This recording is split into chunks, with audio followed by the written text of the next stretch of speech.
అగ్ని కిరీటాన్ని ధరించిన అమ్మవారి ఆలయం గురించి తెలుసుకుందాం.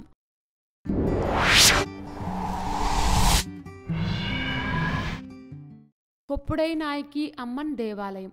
ఈ ఆలయం శివగంగై జిల్లాలోని కారైకుడి పట్నం మధ్యలో ఉన్న పురాతన మరియు అత్యంత ప్రసిద్ధ దేవాలయం. ఈ అమ్మవారిని కారైకుడి సంరక్షక దేవతగా పిలుస్తారు. ఇక్కడ అమ్మవారి విగ్రహం పంచలోహాలతో తయారు చేయబడింది. 5 లోహ మిశ్రమాల వలన అనేక వైద్య లక్షణాలను కలిగి ఉంటుందని చెప్తారు. అమ్మవారి అభిషేకం పాలు ఔషధ గుణాలను కలిగి ఉన్నాయని అంటారు. కొప్పుడయ్య నాయకి అమ్మన్ 4 చేతులతో మండుతున్న అగ్ని వంటి కిరీటాన్ని ధరించి నిలబడి ఉన్న భంగిమలో దర్శనమిస్తుంది.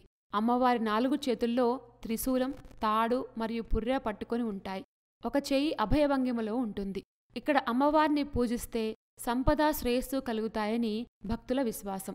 కొప్పుడే అమ్మన్ ఆలయంలో ప్రార్థనలు చేయడం వల్ల అన్ని సమస్యలకు పరిష్కారాలు దొరుకుతాయని ఇక్కడి వారు విశ్వసిస్తారు. ఆదిశంకరాచార్యులు కొప్పుడే అమ్మన్ను శాంతింపచేయడానికి శ్రీచక్రాన్ని ఉంచి అమ్మవారిని పూజించారని చెప్తారు. దాని కారణంగా ఈ ఆలయాన్ని దర్శించినప్పుడు మనం ఇప్పటికీ గురుత్వాకర్షణ మరియు అనిర్వచనీయమైన అనుభూతి పొందుతాం.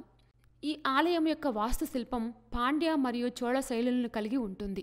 ఈ ఆలయం 3 అంతస్తుల రాజగోపురంతో అద్భుతంగా ఉంటుంది. రంగురంగుల శిల్పాలు మరియు చిత్రాలతో ఇది అలంకరించబడి ఉంటుంది. ఇక్కడి అమ్మవారు తూర్పు దిక్కున కొలువే ఉన్నారు.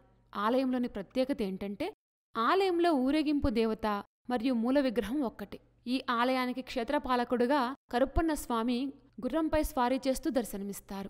అలాగే చిదంబరం శివాలయం మాదిరిగానే ఇక్కడ మూల విగ్రహాన్ని ఊరేగింపుగా తీసుకెళ్తారు. ఈ ఆలయంలో వాస్తుశిల్పం అద్భుతంగా ఉంటుంది. ఈ ఆలయానికి ఎడం వైపున గణేశుడు మరియు గుర్రపు స్వారీ చేస్తూ కనిపించే ఆలయ సంరక్షకుడు కరుప్పన్న స్వామికి ప్రత్యేక మందిరాలున్నాయి. కుడివైపున మురుగన్ దండయుతపాణిగా దర్శనమిస్తారు. కన్నీమూల గణపతి, కాశీ విశ్వనాథర్, కాశీ విశాలాక్షి, ఆంజనేయుడు, చండికేశ్వరుడు, భైరవుడు మరియు ఇతర దేవతలకు వేర్వేరు ఆలయాలున్నాయి.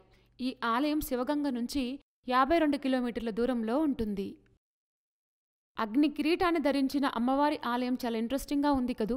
ఇలాంటి మరిన్ని విశేషాల కోసం మా ఛానల్ సబ్స్క్రైబ్ చేసుకోండి.